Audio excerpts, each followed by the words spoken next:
ദേശീയപാതയിൽ മുണ്ടക്കയം 35-ാം മൈലിൽ മരുതമൂടിന് സമീപം പിക്കപ്പ് വാൻ നിയന്ത്രണം വിട്ട് കാറിലും ബൈക്കിലും ഇടിച്ച ശേഷം 250 അടി താഴ്ചയിലേക്ക് മറിഞ്ഞു. ഇന്ന് രാവിലെ 10:00-ഓടുകൂടിയായിരുന്നു സംഭവം. ചങ്ങനാശ്ശേരിയിൽ നിന്ന് മൈദയുമായി കുമിളി ഭാഗത്തേക്ക് പോയ പിക്കപ്പ് ലോറി പെരുവന്താനം ഭാഗത്തു നിന്ന് വന്ന ബൈക്കിലും കാറിലും ഇടിച്ച ശേഷം റോഡിന്റെ വശത്തെ ബാരിക്കേഡും തകർത്ത് 250 അടി താഴ്ചയിലേക്ക് മറിയുകയായിരുന്നു.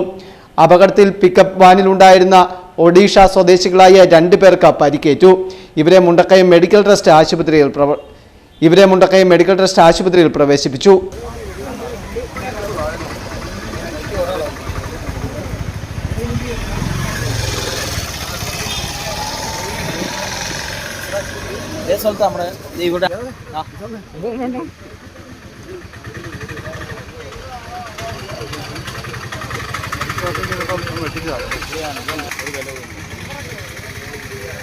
ഇത് വെളിന്നാണ്